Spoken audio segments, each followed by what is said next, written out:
Ini askum, askomakum gitu ya. Begini, disingkat boleh.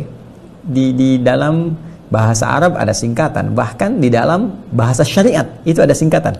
Jadi tidak semua bahasa Arab itu mencakup makna umum gitu ya. Jadi ada nanti yang bahasa syariat. Bahasa syariat itu yang disampaikan dalam bahasa Arab cuma dalam terminologi keislaman. Jadi bukan bahasa pada umumnya. Ya seperti iman, takwa, itu bahasa syariat tuh dalam Islam. Ya, jadi mari kita tingkatkan iman dan takwa. Iman, takwa itu bahasanya bahasa syariat, bukan bahasa Arab biasa. Ya, kemudian misalnya bahkan ada amalan-amalan kalimat thayyibah, ya, ada la haula wala quwwata illa billah, ada tasbih, ya, tasbih subhanallah, tahmid alhamdulillah, takbir Allahu akbar. Nah, itu secara gambaran kalimat diksinya bisa disingkat. Misalnya alhamdulillahirabbil alamin, ya, disingkat istilahnya menjadi tahmid alhamdulillah, kan? Kemudian bismillahirrahmanirrahim disingkat dengan basmalah, la haula wala quwwata illa billah disingkat dengan hauqalah, ya. Nah, demikian pula dengan assalamualaikum warahmatullahi wabarakatuh. Jika Anda ingin singkat misalnya diksinya dengan menggunakan diksi satu kalimat, Anda bisa singkat dengan kata salam. Ya, misalnya kalau kepanjangan nih karakternya di WhatsApp misalnya atau di message service SMS, ya kan, Anda mau tuliskan assalamualaikum warahmatullahi wabarakatuh, cuma karena kondisi tertentu terlampau panjang, Anda boleh tuliskan salam. Salam itu kalimat singkat dari assalamualaikum warahmatullahi wabarakatuh. Anda bisa buka misalnya itu di Al-Quran surah ke-51 Adz-Dzariyat, ya, Quran surah ke-51. Ini kalau kita hapus terlebih dahulu. Bismillah. Quran surah ke-51 Adz-Dzariyat di ayat yang ke-24. Ya, boleh nanti diluruskan kalau keliru. Ya, Quran surah ke-51. Ya, Adz-Dzariyat. Adz-Dzariyat. Dzariyat. Di ayat ke-24, ya, di paling kanan agak sedikit ke bawah di mushaf standar. Hal ataka hadithu dhaif Ibrahim al-mukramin idh dakhalu alaihi faqalu salama qala salam qaumun munkarun. Kan? Hal ataka hadithu dhaif Ibrahim al-mukramin, pernahkah Anda dengar kisah tentang Nabi Ibrahim yang kedatangan tamu-tamu yang sangat dimuliakan itu oleh Nabi Ibrahim alaihissalam? Idh dakhalu alaihi, yaitu tatkala mereka izin masuk ke rumahnya, ingin masuk, faqalu, mereka berkata salama. Ya, ini menarik nih. Ya, jadi tamu-tamu ini yang ternyata nanti malaikat yang Allah tugaskan, ya, Allah tugaskan untuk datang ke tempatnya Nabi Lut untuk memberikan janji Allah karena umatnya Nabi Lut minta diazab. Ya, sebelum sampai ke sana mampir dulu ke kediaman Nabi Ibrahim alaihissalam. Maka mereka kemudian minta izin masuk, faqalu, dan mereka mengucapkan salam, mereka berkata salama. Ya, faqalu kalau kita tuliskan nih standarnya begini, salaman gitu kan, salama. Nah, tapi nanti kalau di mushaf kita pakai alifnya, alif tegak gitu ya, alif tegak seperti ini. Nah, gitu ya. Jadi bacanya panjang, ini sama dengan satu alif, ya, salama. Ya, kita berikan begini untuk memudahkan. Kemudian dijawab qala salam.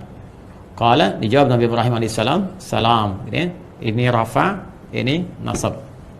Ya, kalau di mushaf nanti pakai alif tegak, ya, salam. Lihat sini teman-teman sekalian. Ini singkatan nih dari assalamualaikum warahmatullahi wabarakatuh. Jadi singkatannya tuliskan apa? Salam. Cuma saya ingin katakan begini, satu hal yang sangat luar biasa. Malaikat itu ketika menyampaikan qalu salama, ini mansub, ya, rafa, untuk menunjukkan sesuatu yang terjadi pada saat itu.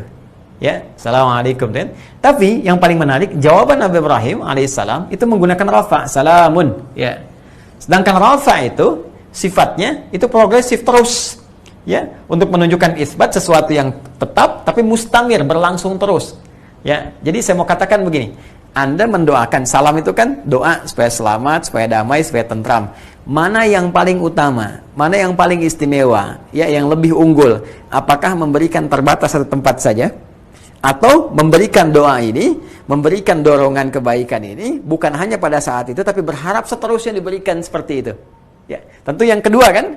Nah, dalam bentuk rafa. Nah, ini yang menunjukkan bagaimana mulianya Nabi Ibrahim alaihissalam senantiasa membalas sesuatu lebih baik dari apa yang diberikan.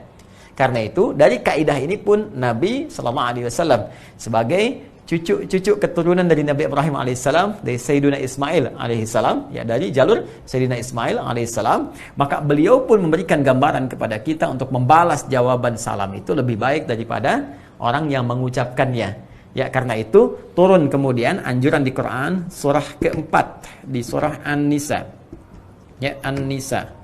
Di ayat ke-86, ayat 86. Ya. Allah memberikan kemudian gambaran wa idza hayyitum bi tahiyyatin fahayyu bi ahsana minha aw radduha. Maka jika Anda diberikan satu penghormatan. Jadi salam ini ucapan penghormatan. Ya, beda antara selamat di bahasa Indonesia dengan salam, ya. Salamah dalam bahasa Arab. Kalau salam dalam bahasa Arab, ya, itu bukan selamat dalam pengertian bahasa Indonesia. Ya, ingat ya. Ya, ini lebih kepada doa, ya. Jadi doa lebih kepada tahiyat namanya. Tahiyat itu penghormatan.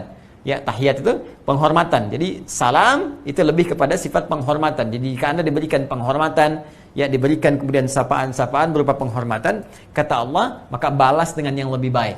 Ya, fahayyu bi ahsana minha, maka balas penghormatan itu dengan yang lebih baik. Jadi kalau diucapkan assalamualaikum, jawab waalaikumsalam warahmatullahi. Diucapkan assalamualaikum warahmatullahi, jawab waalaikumsalam warahmatullahi wabarakatuh. Ya, auradduha, atau kalau tak mampu itu tak hafal, jawab yang semisalnya. Assalamualaikum, waalaikumsalam. Itu kemudian setara, itu paling minimal standarnya. Tapi sunnahnya lebih baik dibandingkan dengan itu. Jadi hukum menyampaikan salam sunnah, menjawabnya wajib, dan lebih utama menjawab dari yang wajib itu, sunnah utamanya lebih lengkap dari yang menyampaikannya.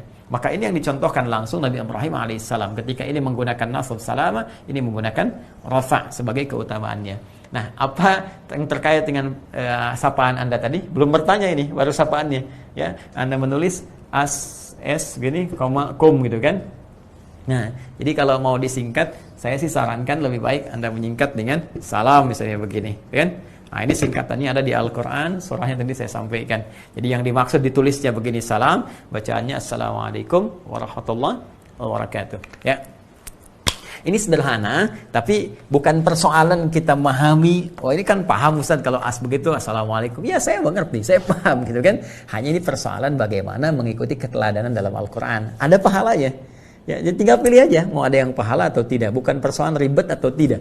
Ya, Anda mau tuliskan misalnya as-sakum, ass, as aja gitu kan, itu kembali kepada masing-masing. Dan kita mengerti kalau dia muslim pasti maksudnya Assalamualaikum, tapi meneladani redaksi Al-Quran, meneladani isyarat-isyarat ayat, ada pahala yang kita dapatkan, itu poinnya.